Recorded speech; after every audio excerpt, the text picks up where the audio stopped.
నమస్తే. ఇన్నాళ్ళు నన్ను సపోర్ట్ చేస్తూ, ఎంకరేజ్ చేస్తూ మీ ప్రేమని నాకు అందిస్తున్న ప్రతి ఒక్కరికి కృతజ్ఞతలు. అలాగే ఈ వీడియో కూడా ఖచ్చితంగా మీకు ఉపయోగపడుతుంది. లైక్, షేర్ అండ్ సబ్స్క్రైబ్ చేసి మీ సపోర్ట్‌ని నాకు అందించండి. అలాగే ఈ వీడియో పట్ల మీకున్న అభిప్రాయాన్ని కామెంట్ సెక్షన్‌లో కామెంట్ చేసి తెలియజేయండి. ఇప్పుడు వీడియోని చూద్దాం. నమస్కారం. రేపటి విశిష్టతని ఒకసారి చూద్దాం. రేపు 20వ తారీఖు మార్చి నెల 2024వ సంవత్సరం బుధవారం.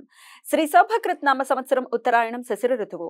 రేపు పాల్గొన మాస శుక్లపక్ష ఏకాదశి తిథి రాత్రి 2:22 వరకు, తదుపరి ద్వాదశి తిథి పుష్యమి నక్షత్రం రాత్రి 10:38 వరకు, తదుపరి ఆశ్లేష నక్షత్రం. నక్షత్ర వర్జం తెల్లవారుజామున 4:59 నుండి ఉదయం 6:45 వరకు. అమృతకాలం మధ్యాహ్నం 3:35 నుండి సాయంత్రం 5:20 వరకు. హైదరాబాద్ ప్రాంతం వారికి రేపు సూర్యోదయం ఉదయం 6:20 సూర్యాస్తమయం సాయంత్రం 6:27 చంద్రోదయం మధ్యాహ్నం 2:34 చంద్రాస్తమయం రాత్రి 3:58 అభిజిత్ ముహూర్తం లేదు. దుర్ముహూర్తం మధ్యాహ్నం 11:59 నుండి మధ్యాహ్నం 12:48 వరకు. రాహుకాలం మధ్యాహ్నం 12:24 నుండి 1:54 వరకు. గుళిక కాలం ఉదయం 10:53 నుండి మధ్యాహ్నం 12:24 వరకు.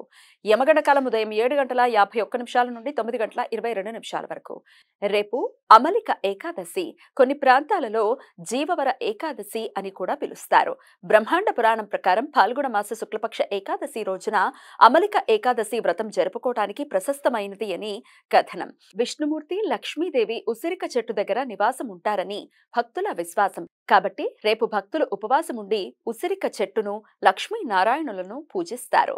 ఈ వ్రతం ఆచరించటం వలన సకల శుభాలు, సంపదలు కలుగుతాయని నమ్మకం. ఒడిశా రాష్ట్రంలో అన్ని వైష్ణవ దేవాలయాల్లో సర్వసమ్మత ఏకాదశి పేరుతో రేపు ప్రత్యేక కార్యక్రమాలు జరుగుతాయి. హోలీ పండుగ ఉత్సవాలు రేపటి నుండి ప్రారంభమవుతాయి. భాగవత పురాణం ప్రకారం రాధాకృష్ణులు ఉసిరిక చెట్టు దగ్గర ఉంటారని భక్తుల నమ్మకం. రేపు విష్ణుమూర్తి ఆరాధనతో పాటు శ్రీ విష్ణు సహస్రనామ స్తోత్ర పారాయణం చేయటం వలన శుభాలు కలుగుతాయని భక్తుల నమ్మకం. రేపు ఉపవాసం ఉన్నవారికి ఎల్లుండి పారణ సమయం ఎల్లుండి మధ్యాహ్నం 1:36 నుండి సాయంత్రం 4:02 వరకు ఉంటుంది. ద్వాదశి హరివాసరం ఎల్లుండి ఉదయం 8:58 వరకు ఉంటుంది. పారణ ప్రాతకాలంలో కానీ, కుదరనప్పుడు అపరాహ్న కాలంలో కానీ చెయ్యాలి. సాయన రవి మేషరాశిలో రేపు ఉదయం 8:35 ప్రవేశిస్తాడు. అప్పటి నుండి మేషాయనం ప్రారంభమవుతుంది.